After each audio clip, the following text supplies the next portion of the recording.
Анхны уралдаанаар саяын данс тооцоо нь хаагдаад байгаа 12,000 гаруй аж ахуйн нэгжүүдийн дансыг нээх шийдвэрийг засгийн газрын уралдаанаар ерөнхий сайдын үүрэг болгосноор шийдвэрлэв.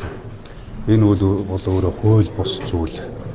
Эдийн засаг зогсон байгаа, ажлын байр хөмөгцсөн, орлого уурсан, амжиргаа доотлсон, бизнес аж ахуйн нэгжүүд үйл ажиллагаа нь эргэлтийн хөрөнгө болсон, зах зээл дээр мөнгөний эргэлт байхгүй болсон үед аж ахуйн нэгжүүд яалтчгүй орлогогүй данс нь хаагдж байхад татвараа төлж чадахгүй байхад дээрээс нь дансыг хааж байгаа нь өөрөө хууль бус үйл юм. Энэ бол шүүхийн шийдвэргүйгээр альва одоо хувийн хэмжээний хөгжин объектыг хаана гэдэг бол байж болохгүй зүйл. Тэгээ цаашлаа ч гэсэн энийг анхаарах хэрэгтэй асуудал. Ер нь аж ахуйн нэгжүүд чинь данс нь нээлттэй байж орлого орж ирнэ үстэй тийм. Орлоготой байж татвараа төлнө үстэй. Тэгээд орлогогүй татвараа төлөхгүй болохоор ямар юмныхаа орлогыг төлөх вэ? Тэгээд орлогоо төлж чадахгүй байгаа хүмүүс яаж дансаа одоо идэвхтэй ажиллуулах вэ? Тэгэхээр энийг чинь дэмжихийн тулд бид нар хааж иж биш нээж иж үйл ажиллагаа явуулах боломжийн орлогын нээн үстэй. Тэгэхээр энэ мэтийн ийм одоо хуулийн нуглаа гаргадаг. Шүүхийн шийдвэргүйгээр татвараас шууд хаадаг ийм асуудал цаашдаа хуулийн хүрээнд зохицуулт хийх ёстой гэж бодож байгаа. Ер нь бол хууль эрх зүйн орчныг илүү нээлттэй болгохоос гадна хуулиас иргэд айдаг биш, хуулиар дээдлдэг, хууль одоо иргэдийг айлгадаг биш, хууль иргэдийг хамгаалдаг байх ийм зарчим руу шилжинэ гэж бодож байгаа. Өнөөдөр энэ хууль зүйн салбарт бол шийдвэрлэх олон ажлууд байгаа. Хамгийн гол нь тэгшүүлждэг байх гэдэг зүйлийг хүлээж байгаа шүү. Яг үнэ. Хууль өөрөө хүн бүрт тэгшүүлждэг өстой. Ядарсан дүүлчилдэг, задарсан дарагддаг. Тэгээд эргээд одоо шудраг ус ярьдаг, шудраг ёсноо одоо хуульд дарагддаг, хуулийн өмнө иргэн хүчгүүддэг тий. Ийм байж болохгүй. Тэг хинч байсан хууль тэгшүүлждэг өстой. Хууль тэгшүүлждэхийн тулд хуулиа хэрэгжүүлдэг байх өстой. Иргэд өөрсдөө одоо хуулийн дарамтанд ордоггүй байх, нөгөө талдаа албан тушаалтны үүргээ биелүүлдэг байх. Эрхээ хэрэгжүүлж байгаа ч гэсэн бас одоо үүргээ хангалттай хариуцлагын өндөр түвшинд биелүүлдэг байх ёстой. Иргэн ч хуулиа хүндэлдэг, дээдлдэг, хэрэгжүүлдэг, албан тушаал төрийн байгууллагууд нь ч хуулиа хэрэгжүүлдэг. Ингэж байж бид төрч ёсоо хамгаална, ингэж байж одоо хуулийн дор бүгдээрээ ижил тэгш орчинд амьдрна. Хууль зүйн тэргийн яам дээр хэд хэдэн хууль байгаа. Ялангуяа гэр бүлийн хууль дээр байгаа. Энэ цааш үргэлжлэх үү? Гэр бүлийн хууль батлагдсан. Одоо бид нар процессын хуулийг яаралтай улсын хурлаар батлах ёстой. Ингэж байж энэ гэр бүл хүүхдийн одоо эрхийг хамгаалах, энэ шүүхийг байгуулах ажлууд эрчимжүүлэх. Тэр шүүх байгуулах тухай хуулийг бас шинээр одоо цааш нь шинжлэх шаардлага байгаа. Одоо тойргийн шугамар анхан шатны шүүхүүд ажиллаж байна. Давжаалдах шатны шүүхийг тойргийн шугамар байгуулах уу, бүрсэлсэн шугамар байгуулах уу гэдэг асуудал бас одоо эцлэгдэх ёстой. Түүний хажуугаар шүүхийн шийдвэр гүйцэтгэх хууль батлагдах ёстой, хэлэлцэгдэж шинжлэгдэх ёстой.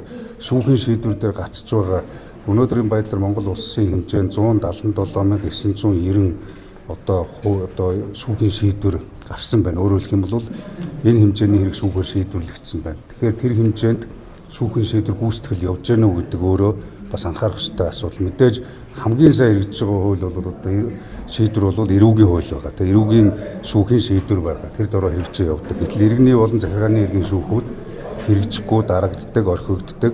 Тэгээ мэдээлэл нь ил тод бус байдаг. Ялангуяа шүүхийн шийдвэртэй холбоотой энэ асуудал дээр бид одоо бүх зүйлүүдийг шилэн болгоно. Нээлттэй болгоно. Шүүхийн шинжилгэлийн ажил эрчимтэй явж байгаа хэдий ч гэсэн удаашралтай байна. Ялангуяа цахимжилтын асуудлууд байна.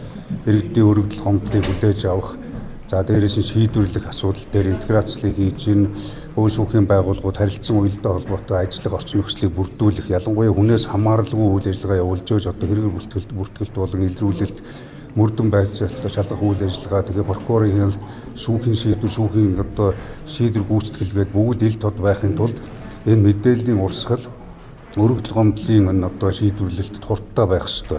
Одоо өргөдөл гомдол дээр очиод хэрэг одоо шийдвэрлэгдэхгүй хэрэг үүсдэггүйтэй цаашлаад одоо хэрэг бүртгэл удаашрдаг эсвэл хэрэг шийдвэрлэлт гацдаг гэдэг ийм гомдлоо зөндөө байдаг. Тэгэхээр энийг бид нэр ялгаж салгаад ойрын хугацаанд нэгдсэн энэ цахимжилтын платформ гэж чинь шүүхийн цөм одоо систем гэж байгаа. Энэ хэрэгжиж гэнэ үгүй юу? Энэ нь одоо цагдаагийн болон бусад хуулийн байгууллагуудтай уялдаа холбоотой явж унтсны хэмжээний нэгдсэн платформ байгуулах гэдэг ажил байгаа. Шүүгэл хүлээгчийн тухай хууль байна. За тэгээд өшөө одоо энэ хувийн эрх зүйн байдлын тухай хуулиуд яг саяны ярьж байгаа энэ иргэд аж ахуй нэгжүүд цаашлах юм бол худалдаа арилжаа хийхтэй холбоотой хуулийн зохицуултыг хүртэл маш тодорхой болгож ээж энэ эдийн засгийн бие даасан байдал бий болно. Айл өрхийн амжиргааны түвшин нэмэгдэнэ. Аж ахуй нэгж иргэдлүүд үйл ажиллагаа ямар нэгэн хэлбэрээр одоо дарамт шалтгаалгүй явуулах боломж нөхцөлийг бүрдүүлнэ. Нөгөө талдаа хүмүүр хуулийг тэгш мөрдөх үүрэг хариуцлага биелүүлэх шаардлагыг бас тавина. Тамилгааны хуулиасаа сайд болж инженер тодорхойлоо асуухад ер нь нийт дансаа хаалгасан аж ахуй нэгж гэж ойлгож эсвэл хэсэгчлээд одоо боломжтой. Нийт 15,000 аж ахуй нэгж дансаа хаалгасан байснаас одоо 3,000 орчим нэгдсэн гэдэг мэдээлэл бий. Өнөөдрийн байдлаар 12,000 аж ахуй нэгжийн данс түүний цаана 3 гаруй их найдын одоо татварын асуудлууд байна гэж байна. Тэгэхээр бид нэг талдаа данс хаах ажлыг хийгээд байгаа боловч нөгөө талдаа зах зээл рүүгээ мөнгөний урсгалд оруулах, хөрөнгө оруулалтыг дэмжих, аж ахуй нэгжүүд үйл ажиллагаа явуулах ийм боломжийг хаацсан байгаад байна гэсэн үг. Өнөөдөр рангуй ажлууд байсан бол рангуй нь оролцохгүй хаагдсан тийм. Дээрээс нь жижиг дунд бизнес эрхэлдэг байсан бол орлогогүй, ашиггүй хаагдчих байна. Дахиад хөрөнгө оруулалт байхгүй аж ахуй нэгжүүд нь татвараа төлж чадахгүй байна. Тэгэхээр энэ нэг талдаа болвол ерөөсөө эдийн засаг унтсан байгаагийн хэлбэр. Өшөө хүндэрч болзошгүй. Тэгэхээр энэс урьдчилан сэргийлэх арга хэмжээг авах хэрэгтэй. Аж ахуй нэгжүүд үйл ажиллагаа явуулж ижил орлого олно. Тэгэхээр энэ тал дээр нь анхаарч саяны энэ одоо засгийн газрын шийдвэрээр 12,000 аж ахуй нэгжийн банкнд хаагдсан дансыг одоо нээж байгаа. Энэ өөрөө хугацаатай эхний ээж нь одоо 1 сарын хугацаатай гэж байгаа. Гэхдээ энийг бид нар хуулинд нь өөрчлөлт оруулж шинжлэх ёстой. Энэ өөрөө байж болохгүй. Хизээ хэний өмчийг одоо битүүмжилдэггүй эний дансыг хаадгүй гэхээр зөвхөн шүүхийн шийдвэртэй тохиолдол хаадаг. Гэтэл шүүхийн шийдвэргүй хаагаад шүү дээ. Үзмжээр хаагаад байна.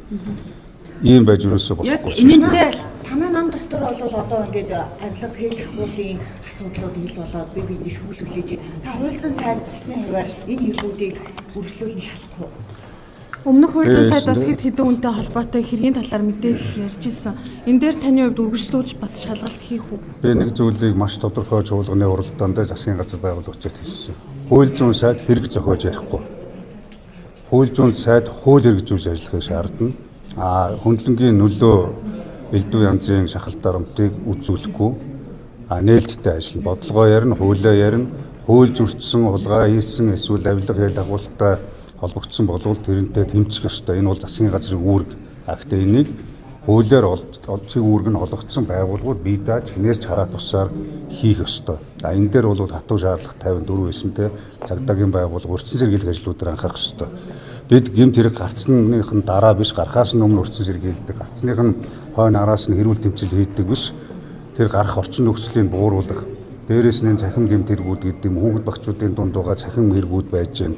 Одоо хар тамхи донтолтын асуудлууд байж байна. Энэ Монгол улсын ирээдүйг болсон хүүхэд багчуудын маш олон одоо хувь заяатай холбоотой олон асуудлууд байна анхаарах. Өнөөдөр бид энд одоо төрийн ордонд хэн нэгэн хэрэг зохиогоод хэн нэгийг үтгээд эсвэл одоо мөрдөгч шиг, байцаагч шиг, нэг бол прокурор шиг, яллагч шиг, нэг бол шүүгч шиг ажиллаж болохгүй. Шүүх эрх мэдэл гэдэг бол бие даасан байгууллага.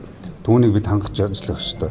Хамгийн гол бидний хийх ёстой зүйл бол хууль зүйн дотоод хэргийн яам энэ байгууллагуудын хараат бус үйл ажиллагааг уялдуулж ажиллах боломж нөхцөлийг бүрдүүлнэ. Нэгдүгээр, хоёрдугаар дотоод аюулгүй байдал гэж байна. Хил хамгаалах, хилийн одоо цэргийн байгууллагууд тэдгээрийн энэ одоо ажиллах орчин нөхцөлийг бүрдүүлэх, одоо гадаад орчин нөхцөлчин эрсдэлтэй нөхцөл байдлууд бий болж байна. Торгон хилийн аюулгүй байдлыг хангах, хил хамгаалтын одоо бааз суурийг бэхжүүлэх, албан хаагчдын одоо дадлага сургалтыг нэмэгдүүлэх, ур чадварыг нэмэгдүүлэх, амьдрах орчин, ажиллах орчин, нийгмийн асуудлуудыг шийдвэрлэх гэх. Тэгээд энэ хууль бидэнд ерөөсө багтаагүй. Хангалттай хууль байна. Хуулийн хэрэгжилт өөрөө сул байгаа учраас хууль гуйл болчиход байна шүү дээ. Тэгэхээр энийг одоо зэгцэрлэх ажлууд хийж байгаа. та салбартаа томилгоогүй. Шаардлагатай томилгоонуудыг хийхээс өөр аргагүй. Хин ажиллаж чадж тэр хүмүүс нь ажиллана, хатуу шаардлага тавина. Хуулиар ямар салбар Одоо би тэрийг энийг гэж хэлэхгүй. Би шаардлага тавина, шаардлага биелүүлж чадж байгаа хүмүүс нь ажиллана. Өөрөөр хэлэх юм бол хуулийн дагуу тухайн ажлын байрны шаардлага хангасан хүмүүс байгаа бол тэр ажиллаа хийж гэж байгаа. Би анх ажил авахдаа хэлсэн уржуудаар засгийн газар байгуулж байгаа. Би хуулийн байгууллагыг хин нэгний сэлэм чадвал гэж хэлэхгүй. Энэ нэгний сум зээл хэлэхгүй. хин одоо хэдүүлээ юм хэрэг зарга ярихаа болъё гэсэн чинь би энэ төрийн ордонд ямар ч хэрэг ярихгүй надаас үлдээлээ гэж асуугаа. За болохгүй бод гэж шаардахгүй. Би дааж ажиллах орчин нөхцлөөр нь бүрдүүлнэ. Харин хуулийг шудраг биелүүлээрэй гэж. Хуулийн ард хуулийн дор нуугдсан одоо элдв янзын тийм одоо хэрэг зарга гэдэг юм уу хууль завхруулсан асуудал нь хуулийн байгууллагад байж болохгүй л гэж.